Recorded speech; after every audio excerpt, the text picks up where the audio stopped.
This is Optimal Relationships Daily, episode 824, How to Not Be Annoyed with Your Family, by Shana Olmstead of shanaolmstead.com.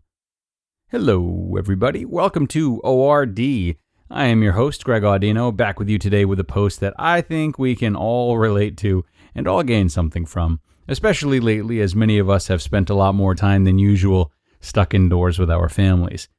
We love them, yes, but sometimes they can get on our nerves, in case you haven't heard. Our author today, Shana Olmstead, to the rescue. She's got some tips for us to help us not get annoyed with our family members.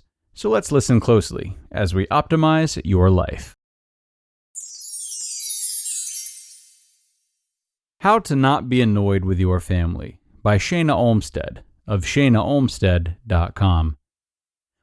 While I know a lot of people are staying at home by themselves right now, there are also many people that are staying with others. This can be comforting and also annoying. No matter how much we love the people in our lives, seeing them every day, all day can be a lot. Finding ways to navigate these situations is challenging during these times, but can also open up new ways of communicating and appreciating each other that can be transformative, not just now, but when things go back to normal. It is a really good time to slow down and connect with those in our lives in a deeper way. Without many of the distractions that are normally present, kids' school, activities, work in the world, social activities, etc., we get to really see and connect with those in our lives and families. I am seeing all kinds of ways that my clients are both struggling with and connecting more with those in their lives during this time. There are some things that work to make it easier, and some things that just create more disconnection and frustration with the people in our lives.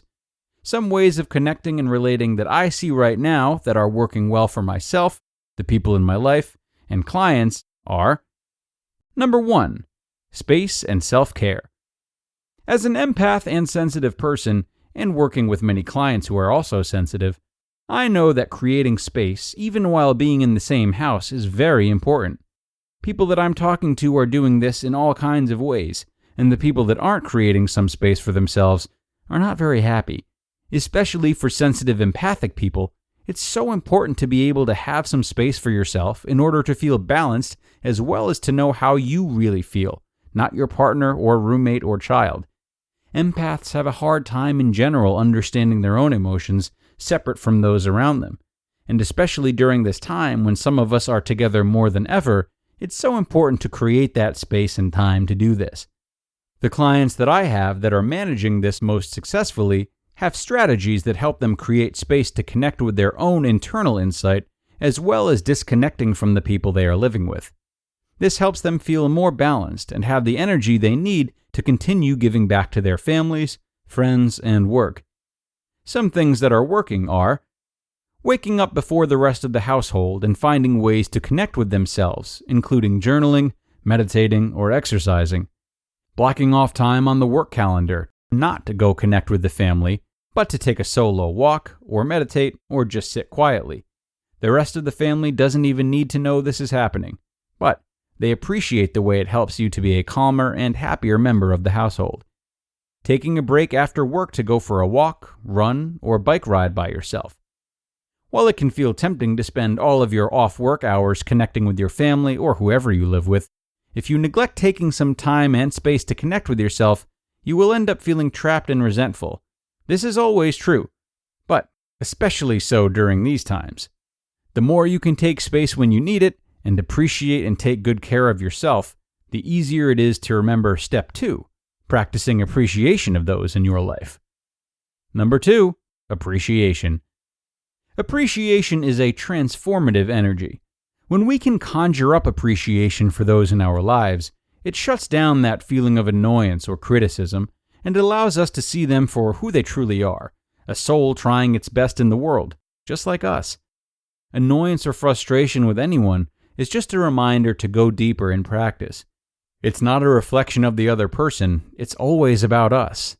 Yes, I know that it's really easy to blame them and to think, if only they would or wouldn't do that thing, everything would be better.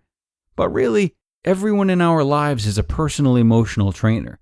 They are here to help us polish our own rough edges of judgment, criticism, and separation. They are a reflection of what is unhealed within us. A fun practice to increase your sense of appreciation for those in your life is to consciously bring loving and appreciative thoughts into your awareness proactively. And when you feel yourself getting triggered into annoyance, slow down, take some deep breaths, and visualize how precious that person is to you. For example, my lovely, amazing 16-year-old daughter is a little messy sometimes, and her mama, me, likes things really clean. While of course I'm not perfect, and I'm not mindful 100% of the time, I do my best to slow down when she leaves the counter messy with melted chocolate, take some deep breaths, and visualize her as the sweet, sunshiny spirit that she is. This shifts my energy from annoyance to gratitude. I can then either wipe up the counter myself or calmly ask her to do it with a lot of kindness, lightness, and appreciation. She feels this and is much more willing to help and participate when she feels my energy as loving and connected rather than annoyed. This increases our connection and the peace and harmony in the household. These are just a few tips to stay feeling good and connected to those that you are living with right now. This current situation is here to help us learn and grow, to help us understand even more how to be able to deeply connect with ourselves and those people in our lives. As we grow in these areas in this time, it's going to help us maintain the harmonious habits as we continue our conscious evolution. You just listened to the post titled, How to Not Be Annoyed with Your Family by Shana Olmstead of shanaolmstead.com. Shana providing some really essential tools here for everyone. Whether we are indoors for an extended period of time with family or friends, because we want to be or we don't want to be, it can be a lot to spend all that time together. And what I love about this post is that the two main steps Shana offers really complement each other nicely.